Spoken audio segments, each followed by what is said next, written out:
Hey everybody, Travis here from Tpull's Corner. It is June, so that means it's Evergreen month, which means we focus on a specific keyword at a time and build a deck around it. So today the star is Double Strike. Deals both first strike and regular combat damage. And there are a couple of different ways you could go about it. This is my third year doing this, so I've done the stuff where you make creatures with double strike. I've done the decks where you do enchantments or instants and sorceries and give a creature double strike until the end of the turn. What I did this time was artifact double strike. So artifact creatures or artifacts that give you double strike. Because I like to mix it up a little bit. These are good videos for the newer players. So if you know somebody who's getting into the game, any one of the videos this month is good to point them and get them familiar with a particular mechanic. And I've got a whole playlist there on the YouTube channel. We've done Hexproof and Flying and Reach and Menace and Lifelink. We've done most of the abilities already. There are some keywords that are evergreen that are like activations, like milling, for example, so we'll do the mill decks as well. But for right now, we're concentrating on abilities. So if you're new, like and subscribe. June is like a masterclass on Introduction to Magic.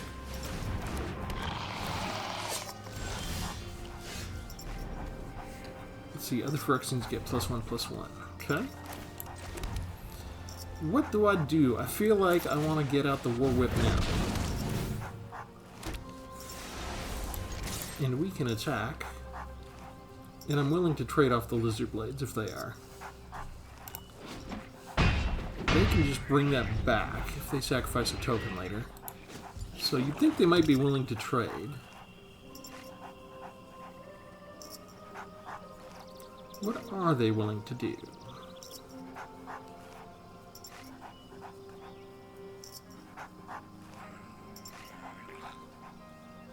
Well, they have blue, so it takes blue players a long time to make their decisions. So we're just going to have to sit and wait. I feel like I need a land, so let's go drawing.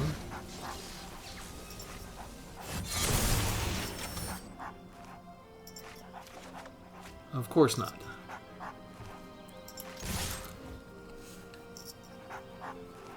Well, we're just going to act like a mono-red aggro deck and swing in then. Let's get rid of something. It now costs me 5 mana to equip the War Whip. A little cost prohibitive.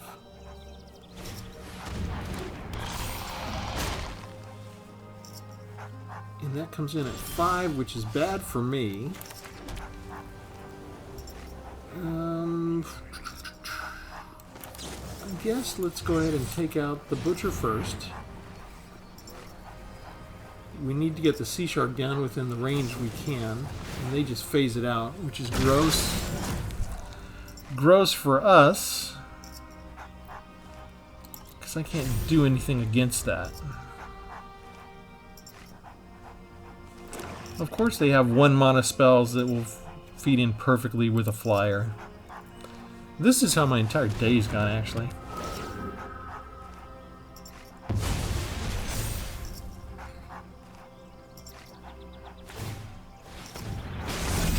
Okay, they tapped out.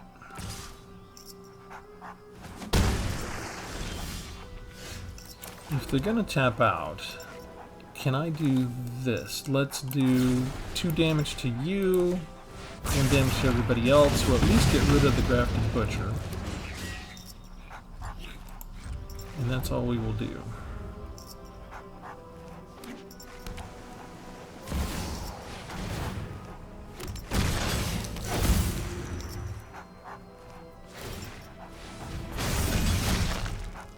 Ouch. They tap out again.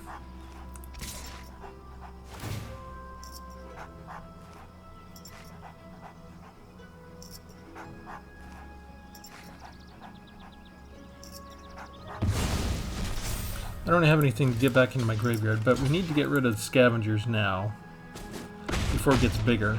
This leaves us open to all the incubation things. Aha!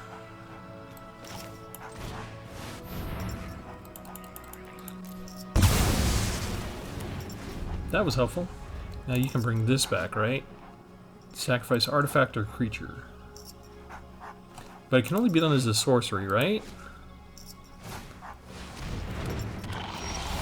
Okay, here's where we find out if we're going to survive this or not. Whew, we have a chance. 2 sea sharks down. This is bringing up unpleasant memories of shark type, and of course they just have Sheoldred. Okay. Okay, bring down you. Let's bring down... That's from the graveyard that comes down, right? 2, 4... Okay, so let's bring you down now.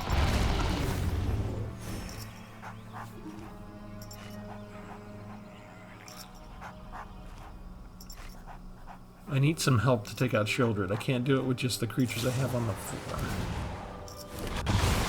And now they have 2 of them. I think I'm dead. I think that kills me right there.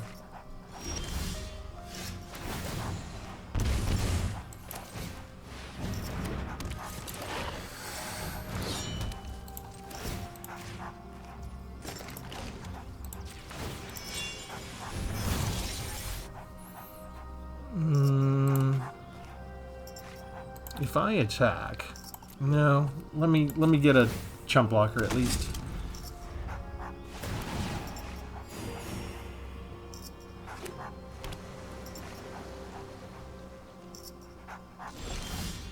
Land. That was not helpful. Alright. They take the damage. I guess we should go ahead and equip this. In the turn, get another chump blocker.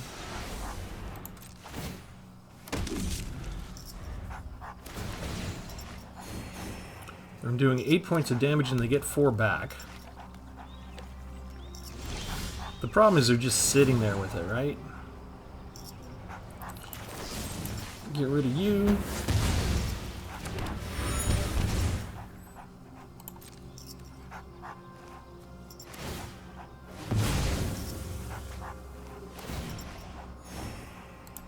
Attack with you. They're gonna take it.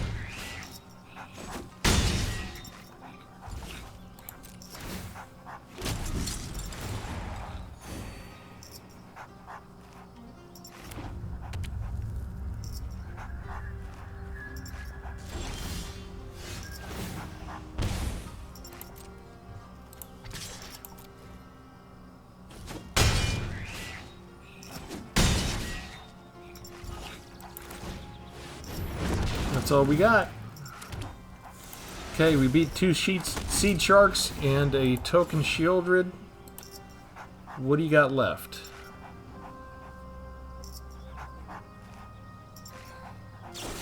Removal. Okay.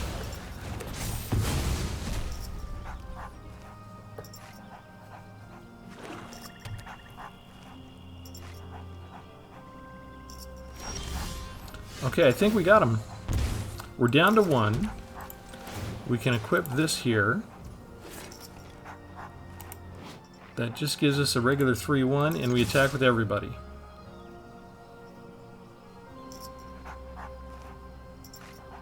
The double strike's going to put us over the top. And this is why we don't quit.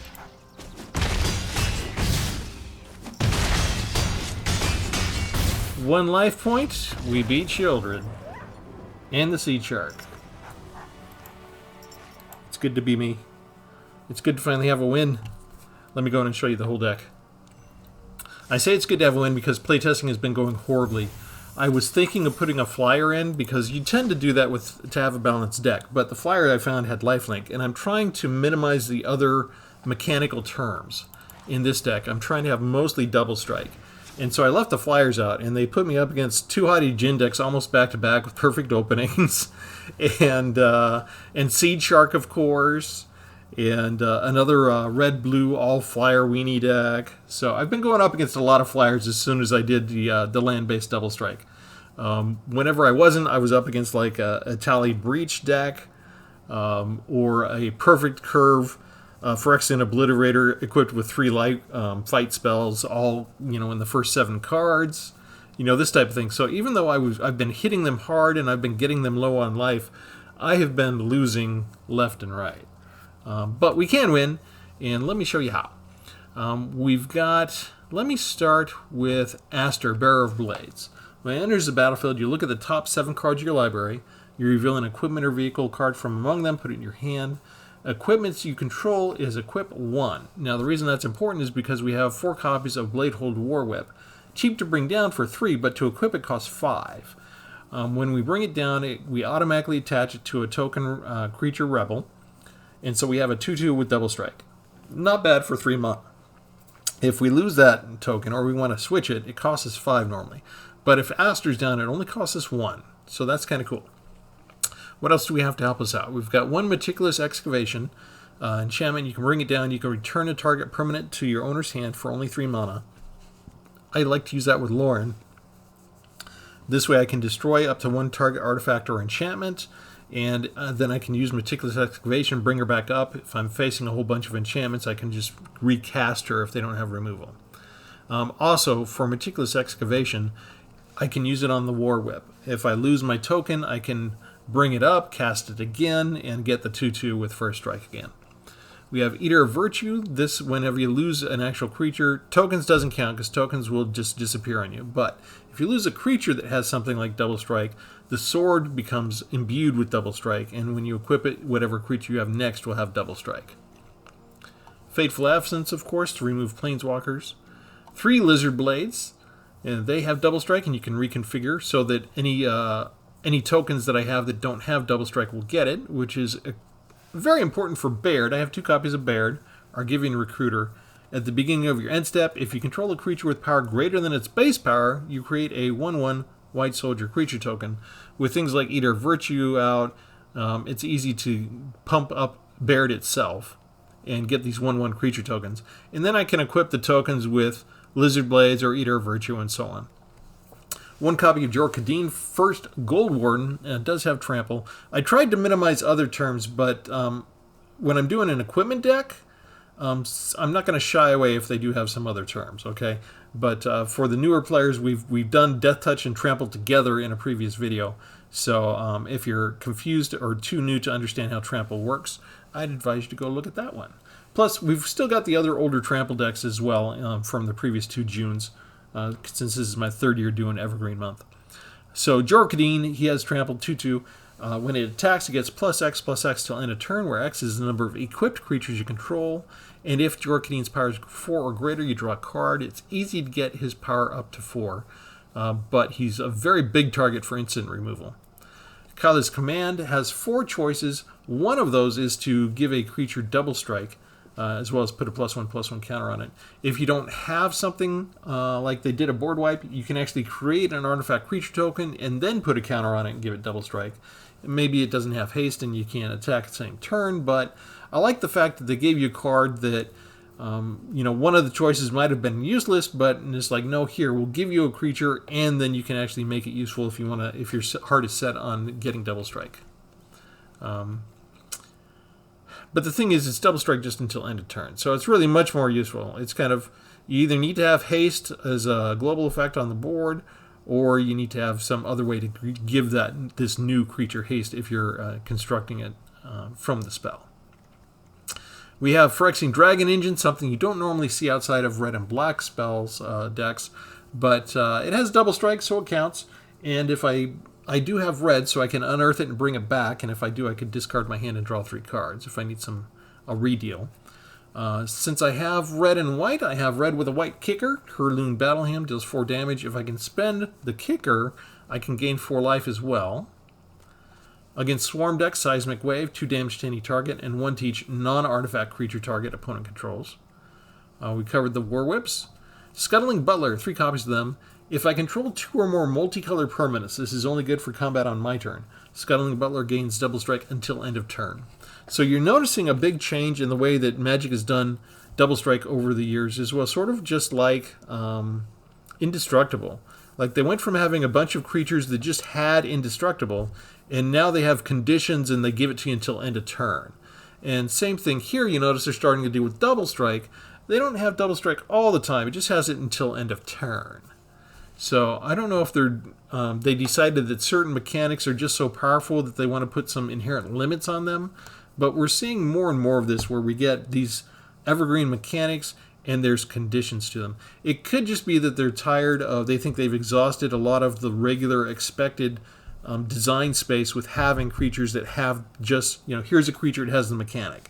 And so they're trying to design variations on it to keep us interested, to say, okay, we'll give it this, but there'll be conditions on it, or there'll be something you have to satisfy, some condition you have to satisfy in order to get it, that kind of thing. Covered Aster, Brass Knuckles. When you cast a spell, you copy it. Equipped creature has double strike as long as 2 or more equipment are attached to it. So you just attach this in the copy to something, and it has double strike. Or say they destroy 1 copy of this, and then you get an Eater of Virtue down. You can still give them double strike by putting Brass Knuckles, 1 copy of it, and Eater of Virtue. Equip them both on the same creature, and you can still get double strike. We have 1 board wipe by invitation only.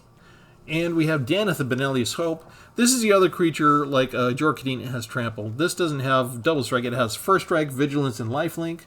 But I had to include at least 1 copy because I'm playing an equipment deck. And if you're playing white and you're playing equipment and you have Danitha, especially when I have 4 copies of her, it's tough to tell me that I have to leave Danitha out. So Danitha is in, because when she enters the battlefield, you can put an aura equipment card from your hand or the graveyard onto the battlefield attached to Danitha. And Eternal Wanderer is very appropriate because for 0 you can create a 2/2 white samurai creature token with double strike. Also, you can cast her ultimate when you first come out and do a kind of board wipe almost. And finally, for Combat Thrashers, we won't spend the 7 most of the time. We'll just pay the prototype cost for 3, bring them down as 1/1 double strikers, but we also get to draw a card. So when we look at this, the mana average is not really 3.5 because we're not going to pay that 7 for the prototype cost. But we do have 1 extra land. I put 25 lands in. I've got a Ganjo there. I've got Autonomous Furnace for draw a card, and I've got a Fielder Rune. And that's it. Not a whole bunch of trickery with the lands this time. So we squeaked by with 1 life point. Let's see what happens next.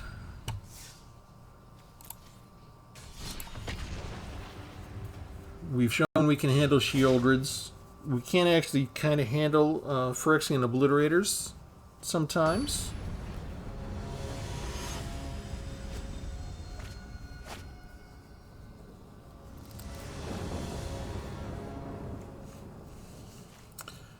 And for all the returning subscribers, thank you. We've grown quite a bit over the last couple of years. Added a couple hundred people. And I'm always happy that you come back. So we just ask that you consider hitting the like button every now and then, because that will help us retain our audience, grow our audience, have YouTube show us in other people's feeds.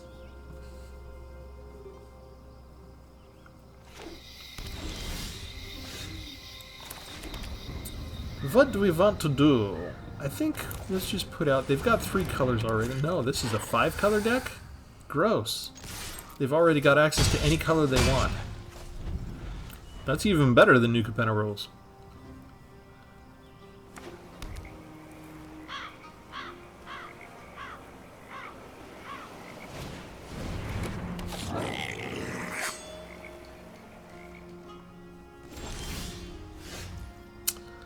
Okay, I think we need land, so I'm gonna do this.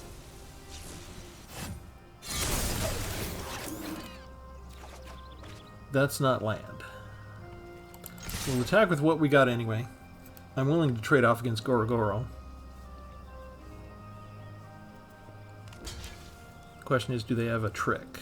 Do you have a combat trick? Yes, you do.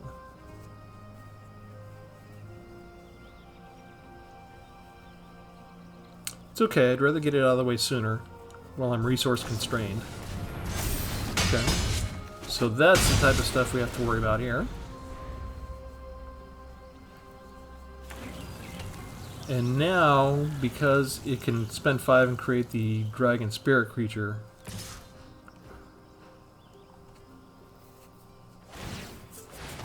which means I need 5 land really quick, or I'm gonna die. There's 4. Let's just keep on doing this. Get the War Whip in our hand. We'll go ahead and attack. Might be a mistake, but I really need that 5th land so I can cast the board wipe. And that's kind of why I have 25 lands in. I had 24, and I kept coming up 1 short of land on way too many battles. And see, they're not missing land drops. They got 5 already. And this is the part of what gets frustrating is that, I mean, I've faced all flyer decks. Here's another basic flyer deck that I'm facing. And yet, I'd do well if I only had land. I've even used card draw to try and get it already. I guess I'll have to use Kyler's command. Gross. That makes things more difficult. So many voices in It was a mistake to do Lizard Blades. I should have equipped Lizard Blades onto Aster. My voice beckons to all worlds. Alright. Add a counter and double strike. Go get planes. You get double strike. Get my planes. Bring you out. Bring you out.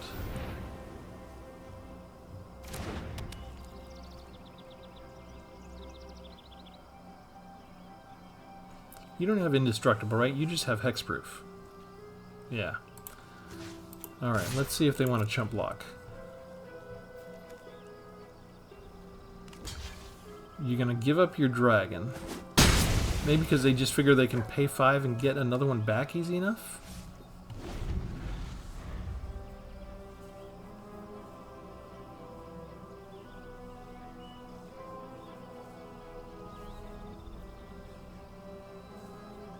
Or do they have a way to get rid of Aster already?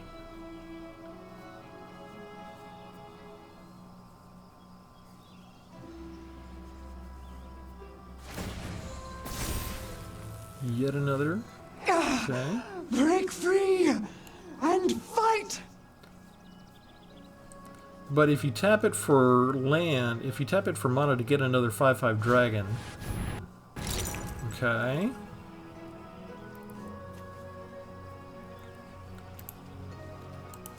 I need to have them not get that emblem.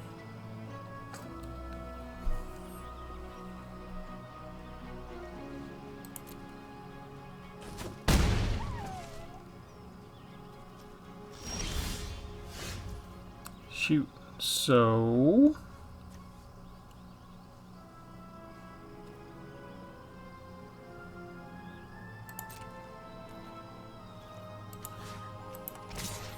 we go ahead and attack. We don't have double strike anymore. They give up Goro Goro.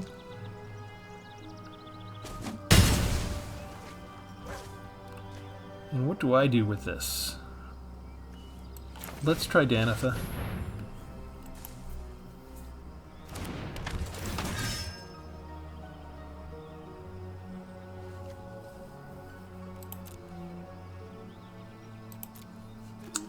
Yeah, let's just bring back one of those. That way we have double strike there. We can bring down the War Whips later. If we have the choice, we might as well recycle stuff from the graveyard. They do the same thing. They would have both given her double strike with nothing else. So now we have double strike, vigilance, and lifelink.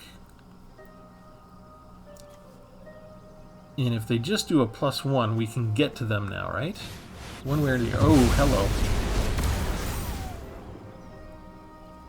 hello. Okay, Lizard Blades is around, so that was the right choice. That one's tapped. Please, buy us more time.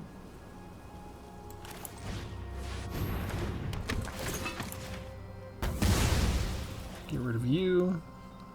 Bring you down. Stop you from getting the emblem. at least for one turn. Kapash! Ah! Not yet!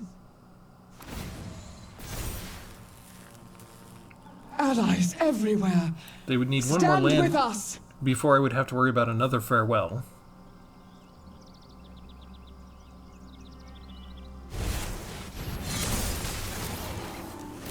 Nice.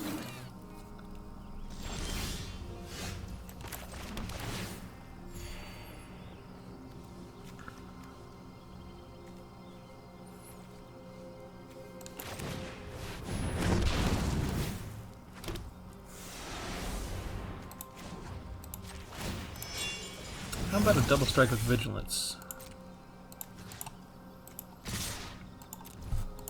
You could get rid of one or two of these, but if you're just going to chump block, I'm going to take out two of them with my first strike damage.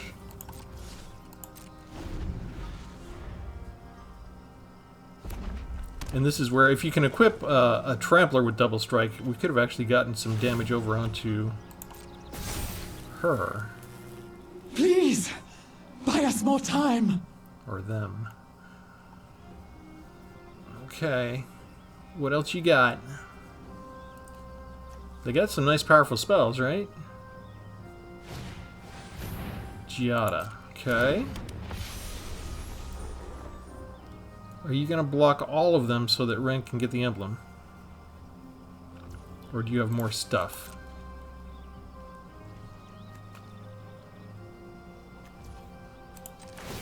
Let's go ahead and... I'm risking this here, but let's draw a card. Thank you.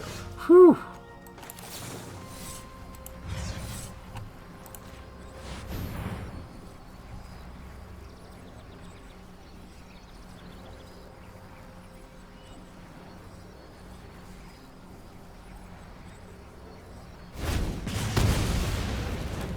That works. Everybody has double strike. Everybody's going after the Planeswalker. They flash in you. You are tapped out. 3 damage to the flyer.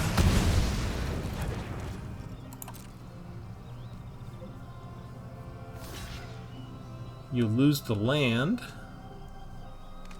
I lose Lauren. And 4 points of damage to the Planeswalker finally. Stay back! Must hold on. It is just a massive effort just to get rid of this one Planeswalker.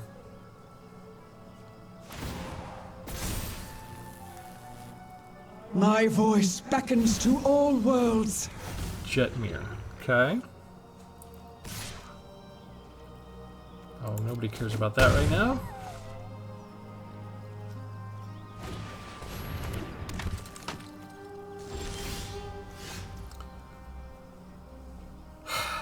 Well,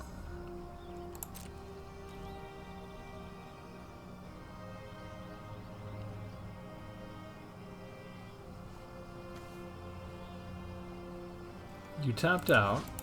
We're going after the Planeswalker again.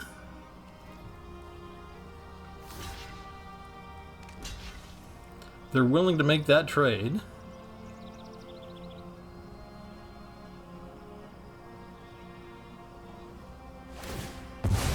Exile.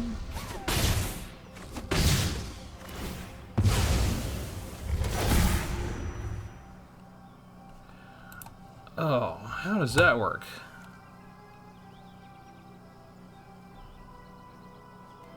Okay, so they got rid of one of my creatures. Okay, let's do this. And let's do this.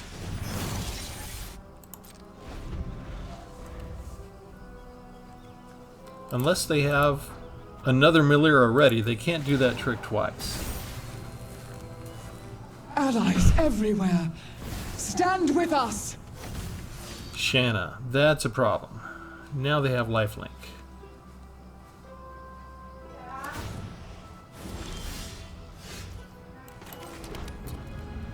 Alright. What do we want to do here? I feel like we still want to attack.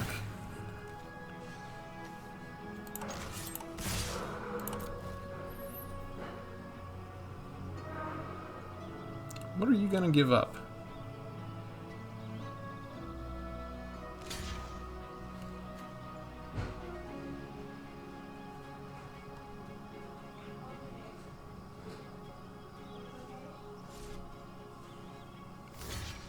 Not going to let me have it, huh? They're giving up their creatures and not the island.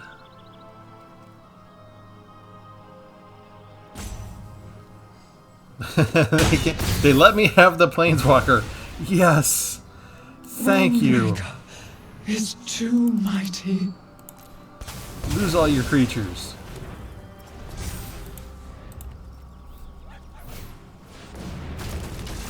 Yet another creature. Okay.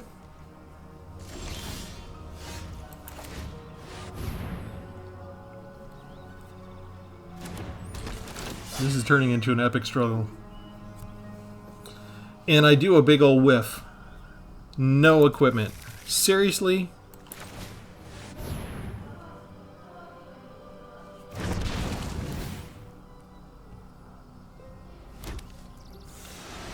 Alright, we can equip this for just one.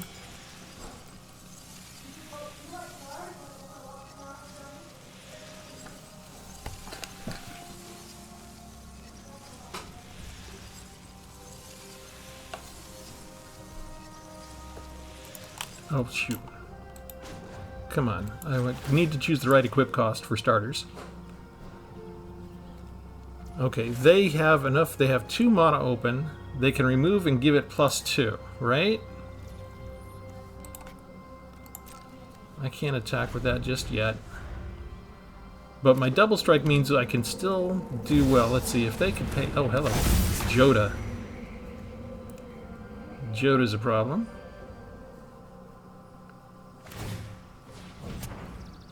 Vigilance and Menace, but you're tapped out. Oh, of all the times to just get land. Okay, so we just do this. We bring this one out. Unattach.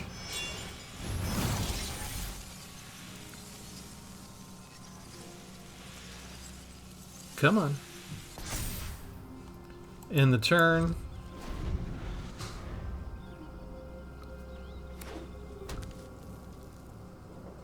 Thankfully, they're flooding out a little bit finally. Do they want to try and attack? Vigilance and Menace again. Yes, please. Yes. Oh, yes. Please attack with both. Ah!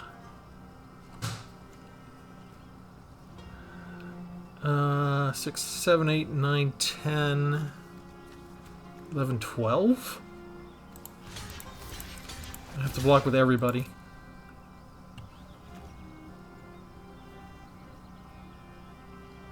I do get first strike, though.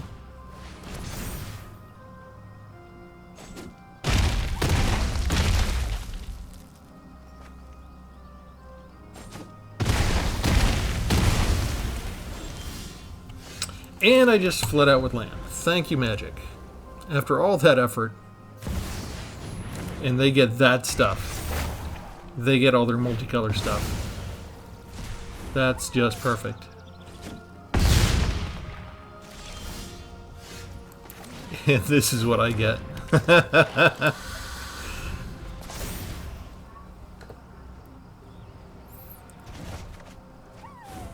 Yeah. Things are not going to turn out well for us.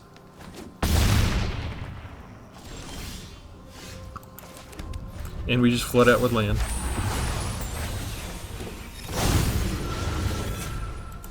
That was tough with the Planeswalker. I tried really hard. They stalled just long enough. That just shows you. You draw the land instead of the spells. They got 2 very powerful 5-color spells in a row. And I drew land. Yeah, when you're that deep into the game, you can't win off of that. Alright, I've got dinner that's arrived, so I've got hot food waiting. So we're actually going to end it there. I'm going to pull up the deck one more time to show you. I hope you enjoyed what we have. Every now and then, the gameplay runs into dinner time. So hopefully that's not too short a video for you guys. Let me know in the comments what you think. As always, remember to like and subscribe. This is Travis signing off from Tpull's Corner. Thanks, everybody. Have a good one.